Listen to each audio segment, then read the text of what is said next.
I spent 2 years paying my sister's mortgage while she lectured me about financial responsibility at every family dinner.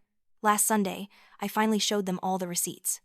The crystal chandelier above the Vance family dining table cast perfect shadows across Charlotte's smug face as she scrolled through her phone, angling the screen just right so everyone could admire the marble countertops of her newly renovated kitchen. It was another Sunday dinner at my grandparents' house in Riverside, and the air felt thick enough to choke on. The pot roast sat congealing on china plates while Charlotte held court, her perfectly manicured nails tapping against her phone screen. "This backsplash is Calicut marble. Imported from Italy," Charlotte cooed, zooming in on white and gold-veined stone. "The contractor wanted to use domestic marble, but I insisted on authentic Italian.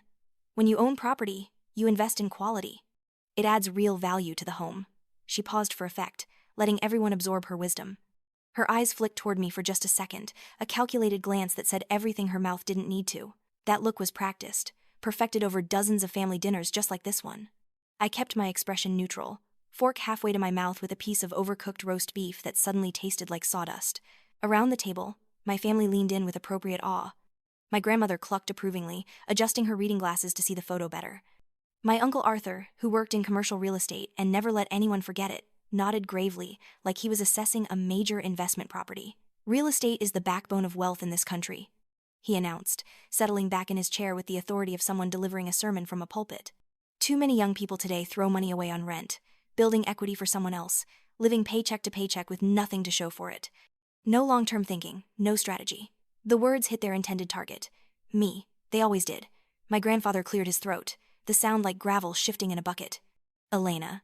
He always used my full name, never the shortened version I'd gone by since college, never the nickname that felt like me. "You're 29 now. Most successful people your age are building assets, investing in property, creating generational wealth. Not paying someone else's mortgage every month." His tone carried that particular weight of disappointment I'd grown accustomed to over the years, the kind that settled in your chest and made it hard to breathe, the kind that followed me home and kept me awake at night. Charlotte reached for her wine glass, taking a delicate sip, her diamond bracelet catching the light and throwing little rainbows across the white tablecloth. That bracelet was new, I'd noticed, probably purchased in the last month or two. Another little reward she'd bought herself with money that should have gone to actual bills. "It really is wonderful to own something tangible," she said, her voice dripping with false sympathy that made my teeth ache. "Watching your investment grow month after month, seeing the equity build. It's such a different feeling from watching rent money disappear into someone else's pocket, with absolutely nothing to show for it at the end of the year." The smile she gave me could have frozen water. Mid-pour. I tightened my grip on my fork and knife, feeling the metal bite into my palms hard enough to leave little crescent-shaped marks. Every word was a needle under my skin, precise and purposeful, designed to draw blood without leaving visible wounds. This happened every Sunday, sometimes twice a week if there was a holiday gathering or birthday celebration. Charlotte's symphony of success, conducted for an audience that ate up every note, while I sat there playing the role of the family disappointment, the cautionary tale, the one who just couldn't get her life together. "The market is brutal, though," Uncle Arthur continued, apparently not satisfied with just one jab for the evening. "You need substantial income, perfect credit scores, a massive down payment these days, 20% minimum if you want decent rates. Not everyone can handle that level of financial responsibility and discipline.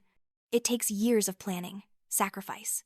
His eyes swept over me like I was a cautionary tale he was explaining to invisible students, a walking example of what not to do with your life. Charlotte pulled up another photo of her master bathroom. "We're thinking of renovating this next. Marble floors, a soaking tub, rainfall shower. The designer estimated between 15 and 20,000, but when you own property, these improvements pay for themselves. Something renters wouldn't understand, I suppose." "That last part," she said quietly, but loud enough for everyone to hear. I nodded politely. "That sounds lovely, Charlotte." But inside, I was calculating, the numbers running through my head like a stock ticker, $15,000 to $20,000 for a bathroom renovation.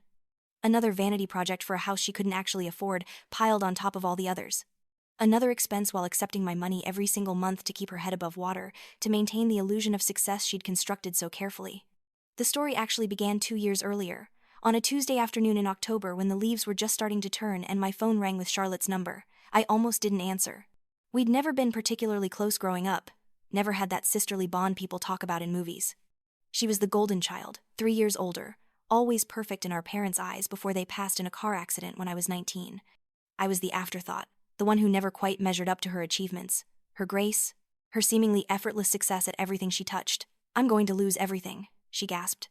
"Please don't tell anyone. I can't let everyone know I failed. Just a few months until I find something." I should have said no, but she was my sister, and she'd never asked me for help before. I transferred the money that same day, then she called again the next month. Still no job, but close. Just one more month. Then another. Then she found a job paying $65,000 instead of $95,000. She could barely cover utilities and groceries, let alone a mortgage. Just until I get promoted, she promised. 6 months, maybe a year. I kept transferring the money, every month, like clockwork. I set up automatic payment through my property manager, Michael. It became just another line item in my expenses. Except this property wasn't mine, and this property came with a tenant who spent every family gathering explaining why renters were foolish.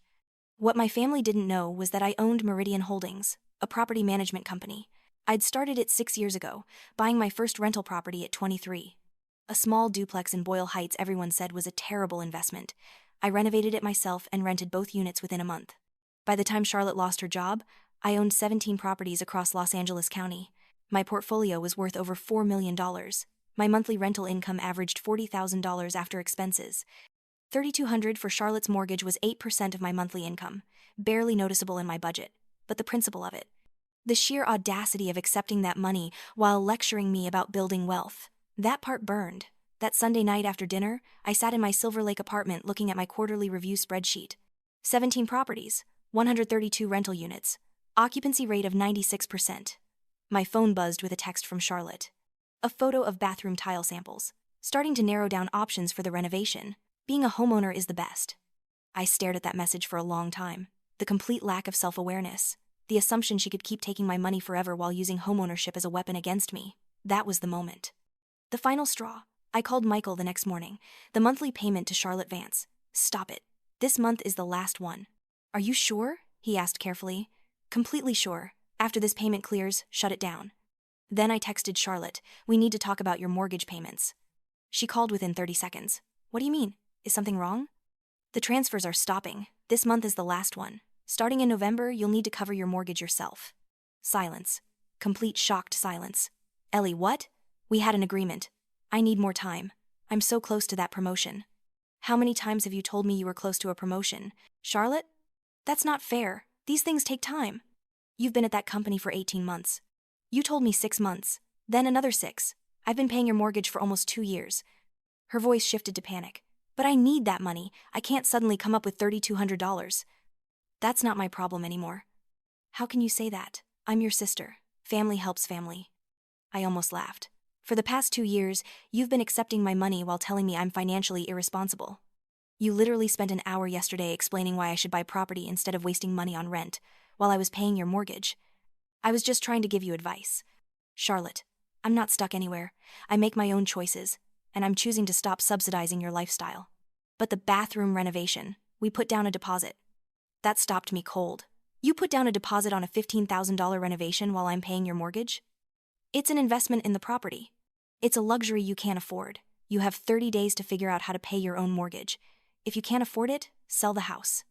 She started crying, the same desperate sobs from 2 years ago, but this time they didn't move me. This isn't fair, she said through tears. I helped you for 2 years. That's $73,600. I helped you plenty. I ended the call. 2 weeks of silence followed. Then I got a text from my grandmother. Family meeting Sunday at 3 p.m. Important. Please be there. I knew what it meant. Charlotte had cracked. I showed up dressed, simply as always. My grandfather opened the door, grave-faced. Elena, come in. The living room felt like a courtroom. Charlotte sat on the couch, eyes red and swollen. My grandmother beside her, Uncle Arthur by the fireplace. Charlotte looked down at her hands. I lost my job 2 years ago. I couldn't afford the mortgage. Someone in the family has been covering my payments. 3 pairs of eyes turned to me. Ellie? Uncle Arthur said, voice climbing in disbelief. Charlotte nodded, miserably. She's been paying my full mortgage, $3,200 a month for 2 years. Now she's stopping and I don't know what to do. My grandfather stared at me. You've been paying Charlotte's mortgage? But you don't even own property. How could you afford $70,000? I can afford it, I said simply. Uncle Arthur leaned forward. Maybe we can work out a family loan, spread the responsibility. That won't be necessary. I'm not interested in continuing to pay Charlotte's bills.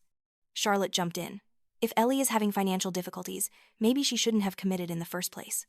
I felt my jaw tighten. Even now, she was trying to spin it. I'm not having financial difficulties, I said clearly. I'm having a respect problem. I'm tired of paying your mortgage while you lecture me about building assets. I was trying to help you. By telling everyone renters don't understand real wealth? By explaining I'm throwing money away while renovating a bathroom you can't afford? Uncle Arthur held up his hands. Let's find a solution that works for everyone. The solution is Charlotte lives within her means. She pays her mortgage herself or sells the house. My grandfather's expression hardened. Elena, I'm disappointed. Charlotte came to you in crisis and you made a commitment. Now you're backing out. That's not how family operates. There it was. The automatic assumption I was wrong. I reached into my bag and pulled out a folder Michael had prepared. Property listings, financial summaries, tax statements. I handed it to my grandfather. Before you decide I'm failing at family responsibility, you should know who you're talking to. He opened the folder, reading glasses perched on his nose. The first page showed Meridian Holdings letterhead with a portfolio summary. His eyes widened as he turned pages. Property listings with addresses and values, asset valuations, rental income reports. You own a property management company? Uncle Arthur said slowly, reading over his shoulder. Yes, I founded it 6 years ago. These properties, all 17, you own them? All 17. Some with mortgages, some paid off. All generating rental income. My grandfather stared at the numbers. This says your portfolio is valued at over $4 million. Current market assessment, conservative estimate. Your monthly rental income averages $40,000? Some months higher, some lower. That's the average. Complete silence. This time different. Not judgment. Shock. Disbelief. A fundamental recalculation of reality. So, Charlotte's mortgage was about 8% of your monthly income? My grandfather said carefully. Roughly. Charlotte had gone very pale. Uncle Arthur stared at me like he'd never seen me before. Why didn't you tell us? My grandmother whispered. Because nobody asked. Everyone assumed I was struggling. Charlotte calls me monthly, begging for money, then shows up at dinner explaining why renters are irresponsible. How was I supposed to fit the truth into those conversations? You could have just said something, Charlotte said weakly. I could have. But then you'd know all your lectures were directed at someone literally subsidizing your lifestyle. That would have been humiliating. So I stayed quiet. For 2 years? Uncle Arthur said. You never asked what I did for work. You never asked about my finances or plans. You all just assumed. My grandfather closed the folder slowly. Elena, I owe you an apology. I don't need apologies. I need respect. And Charlotte needs to take responsibility. Charlotte's eyes filled with tears. How am I supposed to afford the house? Sell it. Buy something smaller. There's no shame in that. The shame is pretending you can afford something you can't. But everyone knows I own that house. Everyone knows you present a certain image. But that image is built on a foundation that doesn't exist. Uncle Arthur rubbed his face. All those times I gave you real estate advice, you probably wanted to punch me. Sometimes, I admitted. But I understood you thought you were helping. I spent 20 minutes explaining my business, how I started with that first duplex, reinvested every profit, identified undervalued properties in transitional neighborhoods. They listened with attention I'd never received before. Charlotte sat silently, her world crumbling. When I finished, my grandfather shook his head. I don't understand why you kept this secret. It wasn't a secret. It just wasn't a topic of conversation. Every dinner was about Charlotte's house, Charlotte's success. There wasn't room for my story. We should have made room, my grandmother said softly. I turned to Charlotte. You have options. Sell the house, get a roommate, ask Uncle Arthur for a loan, but you can't keep taking my money while treating me like I need financial advice. I know, Charlotte whispered. Do you? Even today you tried to make it sound like I was breaking a commitment. She looked at her hands. I'm sorry. I was so scared of everyone knowing I failed. You didn't fail by losing your job. You failed by building a life you couldn't afford and treating me like garbage while I made it possible. The words hung, harsh but necessary. My grandfather stood slowly.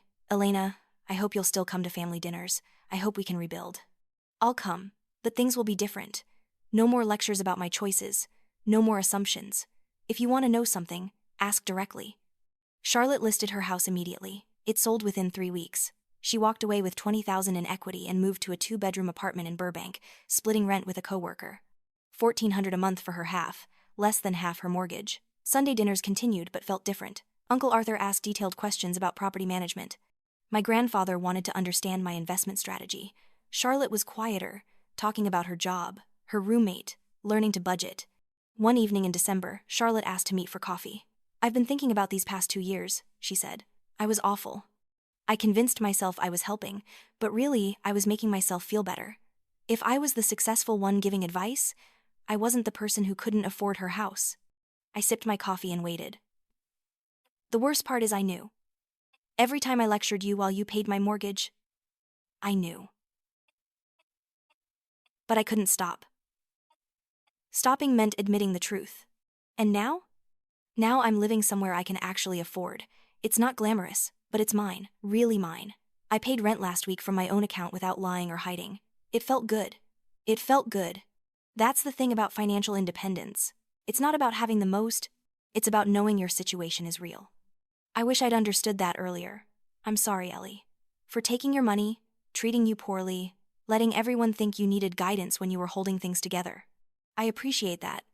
We talked for another hour, more honestly than in years.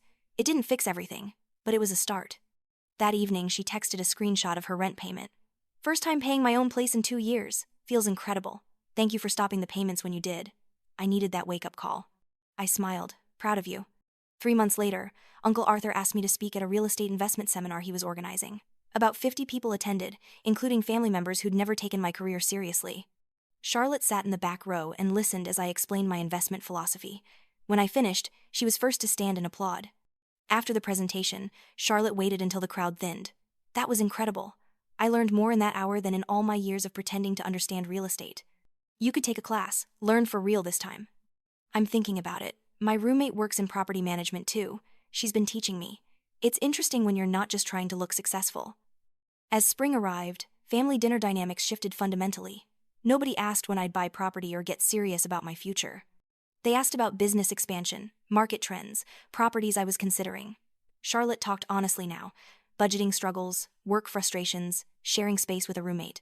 But also freedom, sleeping better, satisfaction of making her own way.